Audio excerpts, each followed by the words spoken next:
Now to the action that the audience has been waiting for. It's the annual Royal Navy Field Gun Competition between the Fleet Air Arm, Portsmouth and Devonport. Two teams in each performance. On the far side today, it's the team from Devonport. And close to the camera, it's the Fleet Air Arm. Maximum points they got in 1966, the greatest amount of points ever in this competition, 32. And Devonport had the best aggregate time. There's the course they're going to compete over with those massive field guns. 3 runs, the run out, the run back and the run home. We'll go through those individually as they prepare themselves for the run out. Such is the competition that happens here at Earls Court every year, that the results are immediately flashed to Royal Navy ships and stations around the world so that their progress can be followed. The fastest time ever done was Portsmouth, 2 minutes 40.6 back in 84, and they also got the least penalty points in 82. They got just 4 penalty points. Penalties are awarded to teams if they drop anything in that massive chasm. That is a 28-foot wide chasm over which they have to get the equipment, get the gun once they've dismantled it, and if they drop anything at all, then they get penalty points.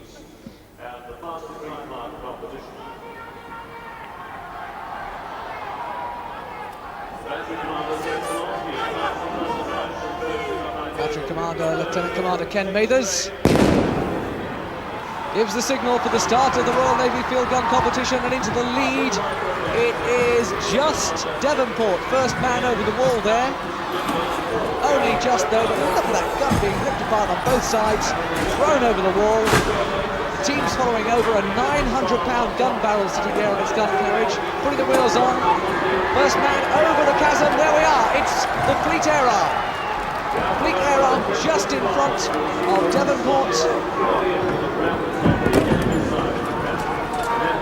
First set of wheels about to go over. Wheels are over, so Fleet Air Arm by about 1.5 seconds from Devonport. The gun carriage goes over.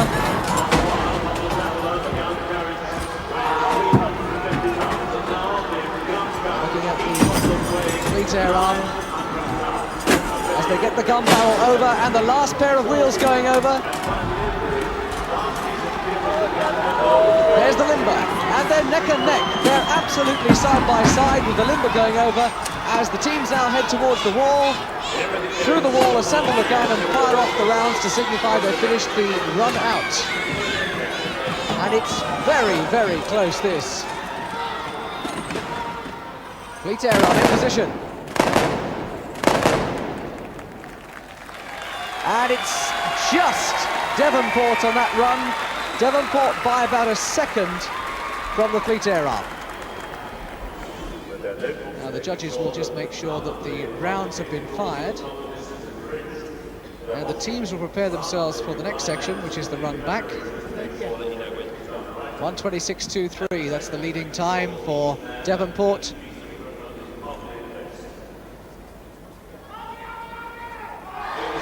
1:27.31, that's the time for Fleet Air Arm, languishing in second place at the moment. The run back, they all have to withdraw over the wall, go back across the chasm, and at that point you've got to watch how they throw all the equipment around. When it's thrown over the wall, the combined weight of the gun barrel and its gun carriage together, 1,250 pounds. That is over half a ton of equipment, and it goes over in one piece. The bugle's ready. This gives the signal. Naval Airman Knocker Waite sounding the bugle for the start of the run back. Average time about 1 minute on this. First man going across the chasm as we look at the gun racing down. Fleet Air Arm on this side, Devonport on the far side. Fleet Air Arm about 1 second to make up to get the lead back here, and they've got their wheels across, but it's still pretty even Stevens. The limber across, and here comes the heavy stuff, 1,250 pounds of barrel and gun carriage. There goes the barrel. They're going to be so careful with that because they're going to use it at the end, they're going to fire with it. The gun carriage across. And it looks to me like Fleet Air Arm Arm are just pulling back here. They've just got their wheels across quicker. Flying Angels, across. Fire the gun. And they have done it. They have done it. In fact, it's a dead heat on that run because they've remained about a second behind.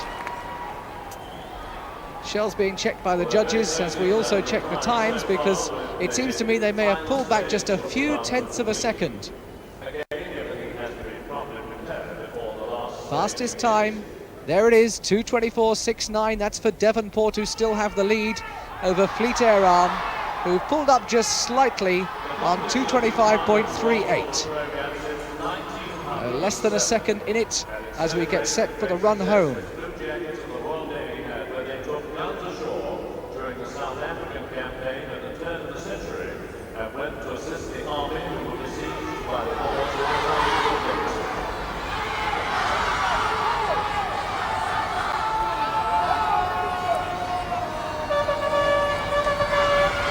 And off they go.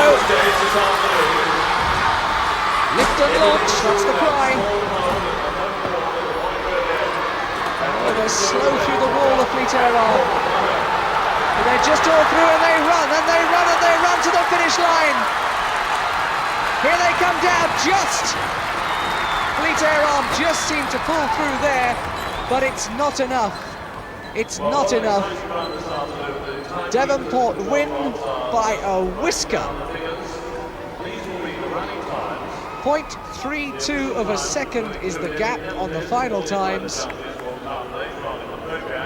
2:45.44, the winning time for Devonport.